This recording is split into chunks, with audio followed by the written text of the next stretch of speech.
السلام عليكم ورحمة الله تعالى وبركاته. نبض داوديان halkani waa الحرية نيوز waxaad ku soo dhawaataan wararkii ugu dambeeyay ee ka dhacay dhulka Soomaalida waxyaabaha ugu waaweyn ee waqtigan aan idinku haynana waxa ka mid noqonaya munaasabad lagu xusayo maalinta booliiska Soomaaliyeed oo lagu qabanayo magaalada Muqdisho. Al-Shabaab oo sheegatay inay qabsatay hub iyo gaadiid uu Turkigu siiyay dawladda Soomaaliya. dawladda Uganda oo taliyo cusub u soo magacowday ciidankeeda jooga gudaha Soomaaliya. ciidamada dawladda oo la wareegay deegaanada ay ku sugnaayeen dagaalamayaasha Al-Shabaab. dawladda federaalka oo shir muhiim ah ka furaysa magaalada Kismaayo ee xarunta gobolka Jubbada Hoose. wararkii ugu dambeeyay kulan Muqdisho ku dhex maray wasaaradda amniga dawladda federaalka iyo mas'uuliyiinta gobolka Gado ee ka soo goostay maamulka Jubbaland. guddiga doorashooyinka Soomaaliya oo u jawaabay beesha caalamka soona saaray 6 qodob oo muhiim u ah doorashada ka dhacaysa Soomaaliya. guddoomiyihii hore ee baarlamaanka Puntland Dhoobo Daareed oo beeniyay in loo magacaabay safiir. qodobadaasi daawadayaal iyo kuwa kale oo daasanaya ku daawan doontaan wararkeena ee haddii ay tahay janaalkeena markii ugu horeysay fadlan subscribe inoo saar. aynu ku bilownay daawadayaal waxa maanta magaalada Muqdisho ka dhacaysa munaasabad ballaaran oo lagu xusayo sanad guurada 76aad ee ka soo wareegtay aasaaskii ciidanka booliiska Soomaaliyeed. munaasabadda ayaa waxa ka qayb galaya mas'uuliyiin badan oo ka tirsan dawladda oo ugu horeeya madaxweynaha Jamhuuriyadda Maxamed Cabdullaahi Farmaajo, wasiiro, xildhibaano, taliyaal ciidan iyo saraakiil ka kala tirsan hay'adaha ammaanka ee dalka.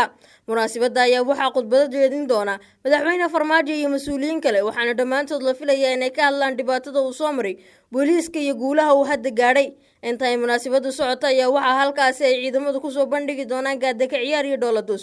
waxaana halkaasi imaan doona ciidamo booliis oo ka qayb galaya munaasabadda xuska maalinta booliiska Soomaaliyeed ee 20 Diseembar, taas oo ahayd in shalay la qabto balse munaasabadda maalinta Jimcaha awgeed maanta looga dhigay. sidoo kale waxaa la filayaa in magaalooyinka maamul goboleedyada dalka lagu qabto xuska maalinta ciidanka booliiska Soomaaliyeed maadaama sanad walba xilligan iyo kale la xuso. munaasabadda ayaa waxay ka dhacaysaa garoonka kubadda cagta ee Egas Koonis haddana lagu magacaabo Engineer Yarisow, waxaana aad loo adkeeyay ammaanka guud ee magaalada Muqdisho iyadoona ay xidhan yihiin qaar ka mid ah wadooyinka waaweyn ee magaalada.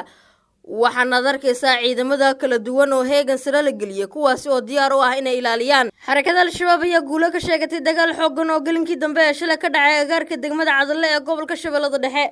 war ka soo baxay Al-Shabaab ayaa lagu sheegay in dagaalka ka dhashay weerar dhabagal ah oo ay ku qaadeen ciidamo ka tirsan militariga Soomaaliya gaar ahaan kuwa ay tababartay dawladda Turkiga uu ka dhacay deegaanka Xaaji Cali ee gobolkaasi. sarkaal ka tirsan Al-Shabaab oo la hadlay warbaahinta afkooda ku hadashay ayaa waxa uu sheegay in dagaalkaasi ay ku qabsadeen hub iyo sidoo kale gaadhi gaashaaman oo tawa. sidoo kale sarkaalkan ayaa tilmaamay in hubka iyo gaadhiga ay qabsadeen oo ahaa kuwii Turkigu uu dhawaan siiyay ciidamada Soomaaliya ee uu soo tababaray. qoraal ka soo baxay Al-Shabaab laguma shaacin khasaaraha dhimashada iyo midka dhaawaca ee ka dhashay dagaalkaasi iyo waliba weerarka midkii ku horeeyay intaba. dhinaca kale ma jiro wax war ah oo ka soo baxay dhanka dawladda iyo maamulka Hirshabelle oo ku aadan dagaalkaasi iyadoona xaaladdu ay saaka tahay mid aad u degan. muddooyinkii la soo dhaafay ciidamada dawladda federaalka ayaa dhaqdhaqaaqyo cusub ka bilaabay gobolka Shabeellada Dhexe gaar ahaan degmada Cadalle waxaana dhawaan halkaasi gaadhay saraakiil ka tirsan ciidamada xoogga dalka Soomaaliyeed. dagaalyahanada Al-Shabaab ayaa iyaguna ku xoogan dhulkaasi waxayna sameeyeen dhaqdhaqaaq cusub si ay uga hortagaan howlgalka cusub ee ciidamada dawladda Soomaaliya. weli daawadayaal qaybaha hore ee wararkeena ayaa daawanaysaa dawladda Uganda ayaa taliyo cusub u magacowday ciidamadeeda ku jira AMISOM ee ka howlgala Soomaaliya. taliyaha cusub oo durba xilka la wareegay ayaa u mahad celiyay taliyaashii ka horeeyay howlgalka AMISOM iyo madaxa ciidamada difaaca ee Uganda isagoo magacaabay Rijarto Otto ayaa loo magacaabay taliyaha ciidamada Uganda ee ku jira AMISOM waxaana uu xilka kala wareegay Michael Kabango oo muddo sanadaha shaqaynayay. taliyaha guud ee ciidanka dhulka ee dalka Uganda ayaa taliyaha cusub ku sifeeyay inuu yahay nin khibrad u leh dagaalka ka socda Soomaaliya kuna kalsoon yihiin inuu guul ka gaari doono. sidoo kale taliyaha xilka wareejiya ayaa sheegay in taliyaha cusub uusan xilkan u gelin ololaha si yeeshee ay hoggaanka lagu magacaabay UPDF u garteen inuu yahay nin ka bixi kara shaqada adag ee taala Soomaaliya. dalka Uganda waxaa Soomaaliya hadda ka jooga ciidamo gaadhaya 6,000 oo askari kuwaas oo qayb ka ah howlgalka AMISOM. ciidamada Uganda ee jooga Soomaaliya ayaa soo caga dhigtay 7 Maarch sanadkii 2007 xilligaas oo ciidamo Itoobiyaan magaalada Muqdisho ay ka saareen maxkamadihii Islaamiga ah ee uu hogaaminayay madaxweynihii hore dawladda ku meel gaadhka ah ee Soomaaliya haddana hogaamiyaha madasha xisbiyada qaran ee dalka Sheekh Shariif Sheekh Axmed. ciidamada xoogga dalka ayaa waxay howlgal ka sameeyeen deegaano ka tirsan gobolka Shabeellada Dhexe iyagoona Al-Shabaab kala wareegay tuulada Geelgub oo qiyaastii 20 kiiloomitir u jirta degmada Cadalle ee gobolka Shabeellada Dhexe halkaas oo ay ku sugnaayeen Al-Shabaab.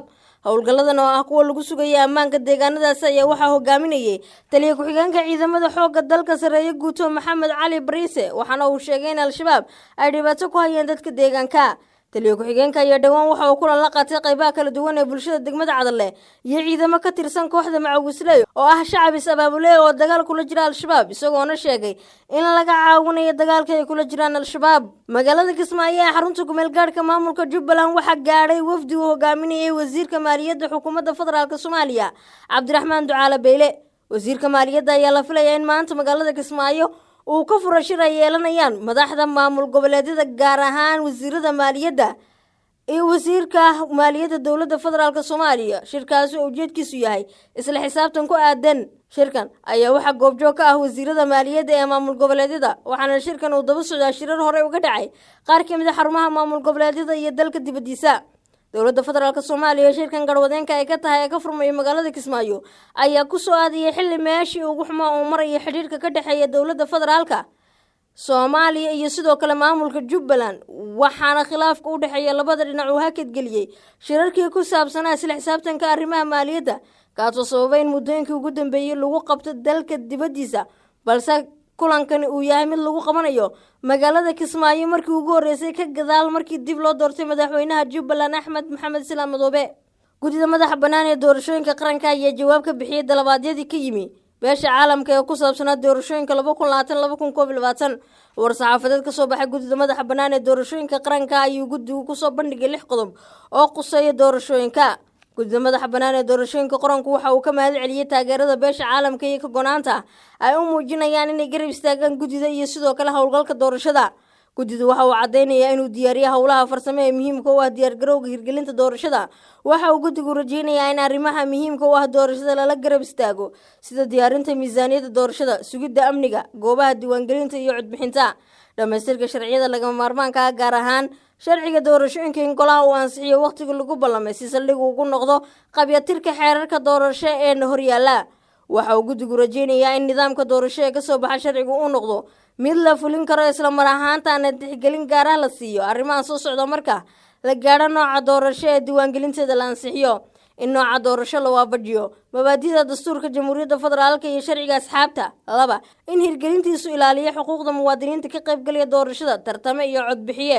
3 in gudida kumeel gaadhka ah doorashooyinka qaranka la saarin mas-uuliyad fulintooda adag tahay sida soo saaridda habraaca asteynta deegaan doorashada iyo dhowrista qoontada dumarka.